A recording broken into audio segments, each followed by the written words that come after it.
Pig form అంటే కేవలం పందులు పెంచడం కాదు. అది ప్రతిరోజు తీసుకునే చిన్న చిన్న నిర్ణయాల ఫలితం. అందులో ముఖ్యమైనది ఫీడ్. ఫీడ్ ఖర్చే మన ఖర్చులో పెద్ద భాగం. అందుకే సరైన లెక్క తెలియాలి. పంది వయసు, వెయిట్ మీద ఫీడ్ మారుతుంది.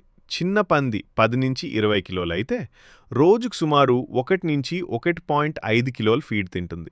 20-50 కిలోల మధ్యలో ఉంటే రోజుకు 2-2.5 కిలో వరకు తింటుంది.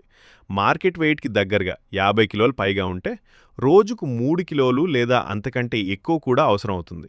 ఇప్పుడు ఒకసారి ఆలోచించండి. మీ దగ్గర 10 పందులుంటే రోజుకు ఎంత ఫీడ్ కావాలో ముందే ప్లాన్ చేయాలి కదా. ఫీడ్ తగ్గిస్తే పంది ఆకలిగా ఉంటుంది, గ్రోత్ స్లో అవుతుంది, మన లాభం కూడా తగ్గిపోతుంది. చెడు క్వాలిటీ ఫీడ్ ఇస్తే వెయిట్ గెయిన్ తగ్గుతుంది, డబ్బు ఖర్చు అవుతుంది కానీ ఫలితం రాదు. అందుకే గుర్తుంచుకోండి, బ్యాలెన్స్డ్ ఫీడ్ ఇవ్వాలి. 24 గంటలు శుభ్రమైన నీరు ఉండాలి. ఫీడ్ వృధా కాకుండా ప్రాపర్ ట్రఫ్ వాడాలి. ఫీడ్ ఒక్కసారిగా మార్చకూడదు. పంది ఆరోగ్యంగా తింటేనే ఆరోగ్యంగా పెరుగుతుంది. పంది ఆరోగ్యంగా పెరిగితేనే మన ఫామ్ లాభంలో ఉంటుంది. ఫీడ్ మీద శ్రద్ధ పెట్టిన రైతు తన కష్టానికి తగిన లాభం చూస్తాడు.